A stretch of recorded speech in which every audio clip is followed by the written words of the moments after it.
يا أيها الناس اعبدوا ربكم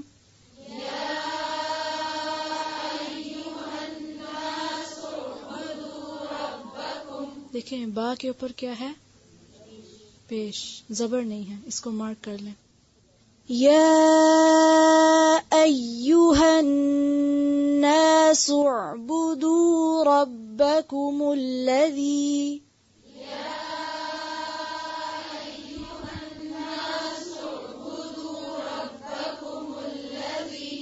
یا ایھا الناس اعبدوا ربکم الذی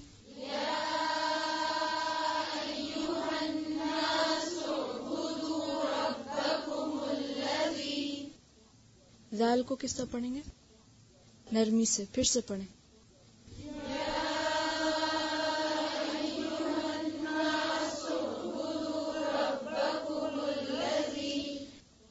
ربکم الذی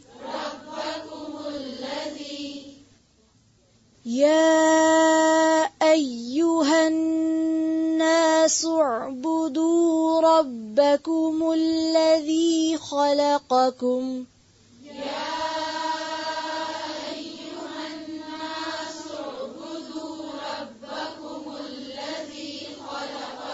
خلقکم. اب پہلے قاف ہے پھر کاف ہے. خلقکم والذین من قبلکم والذین من قبلکم یا ایھا الناس اعبدوا ربکم الذی خلقکم والذین من قبلکم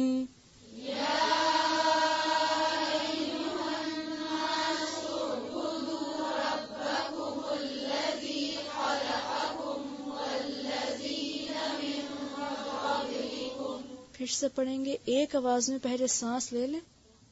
پھر سے.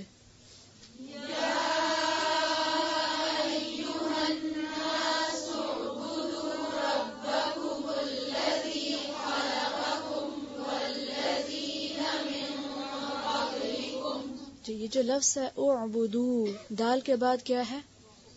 واو. جب یہ واو آئے گا تو کس سے پڑھیں گے؟ اعبدو. صرف پیش نہیں پڑھیں گے، پیش کے ساتھ آگے واو ہے اس کو بھی پڑھیں گے. پھر سے پڑھیں گے.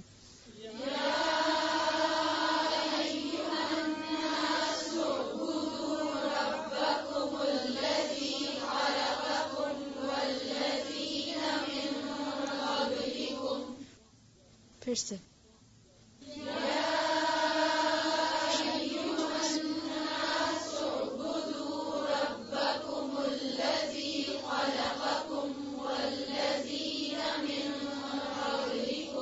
لعلکم تتقون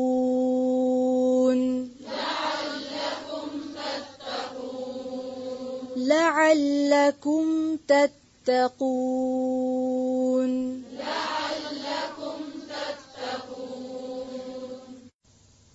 یا ایھا، یا کا مطلب ہوتا ہے اے. یا جو ہے یہ حرف ہے. اب آپ کہیں گے تو دو حرف ہیں، آپ اس کو ایک حرف کہہ رہی ہیں. عربی زبان میں جو کچھ بھی ہم منہ سے نکالتے ہیں اس کو لفظ کہا جاتا ہے. لفظہ کا مطلب ہوتا ہے پھینکنا، نکال باہر پھینکنا. تو جب آپ بولتے ہیں تو کیا کرتے ہیں؟ پھینکتے ہیں نا، منہ سے الفاظ پھینک رہے ہوتے ہیں، نکال رہے ہوتے ہیں، ڈال رہے ہوتے ہیں. عربی میں کہا جاتا ہے لفظ البحر السمک، کہ سمندر نے مچھلی باہر پھینک دی.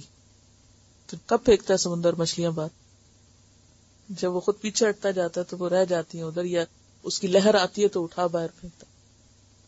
تو آپ کے بھی دل میں لہر آتی ہے خوشی کی یا غم کی یا غصے کی، تو پھر آپ کیا کرتے ہیں؟ منہ سے لفظ نکال نکال پھینکتے چلے جاتے ہیں. تو کوئی بھی چیز جب آپ منہ سے نکالتے ہیں تو وہ لفظ ہوتی. دو طرح کا ہوتا ہے یہ.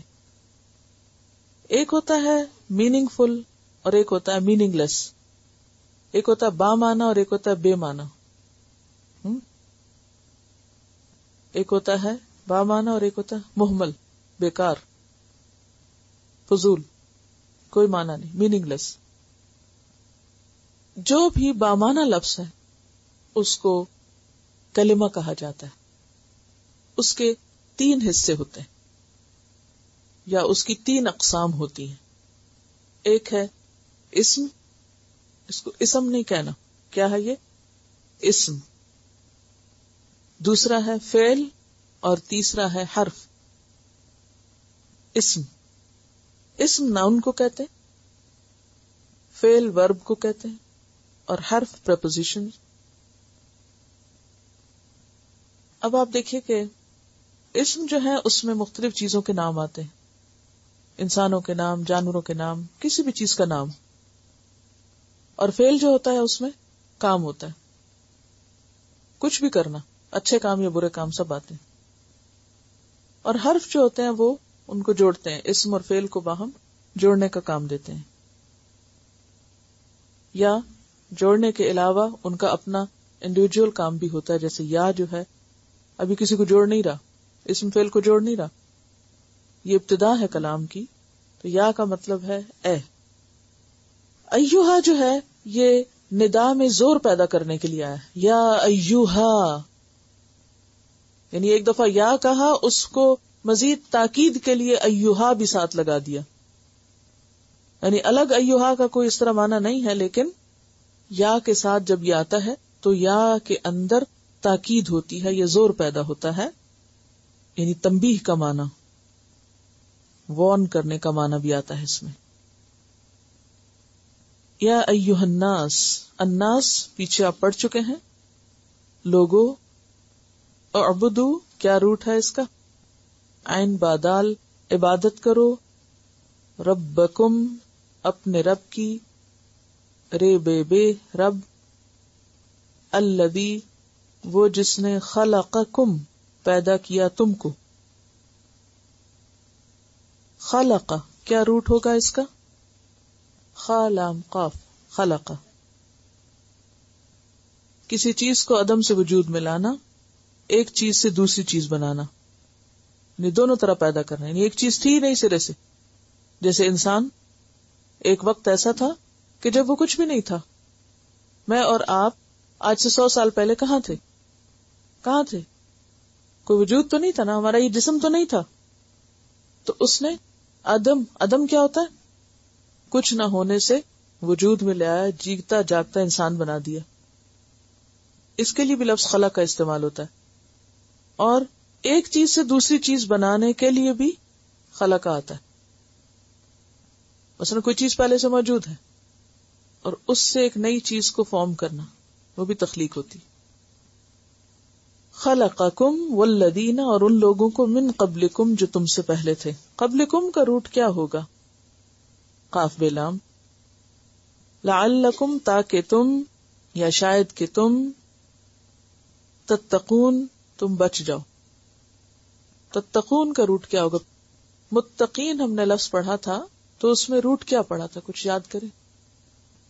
حرف علت ہے اس میں بیسیکلی، اس لیے وہ آپ کو ہڈن ہے، وہ نظر نہیں آ رہا تو مشکل ہو رہی ہے. اس کا روٹ ہے واو قاف یہ. وقایا کا مطلب ہوتا ہے بچانا، بچنا. وقایا پرہیز کے لیے ہوتا ہے. تو لعلکم تاکہ تم، تتقون تم بچ جاؤ. واو قاف یہ اس کا روٹ ہے. یا ایھا الناس، اے لوگو، اے لوگو، اے انسانوں. اور انسانوں میں سب شامل ہیں، خواہ مرد ہوں یا عورتیں، آزاد ہوں یا غلام، ہر قوم، ہر رنگ، ہر نسل، ہر شکل، ہر زمانے اور ہر مکان کا شخص، کوئی کہیں سے بھی تعلق رکھتا ہو. سب کو خطاب ہے، پوری انسانیت کو خطاب ہے.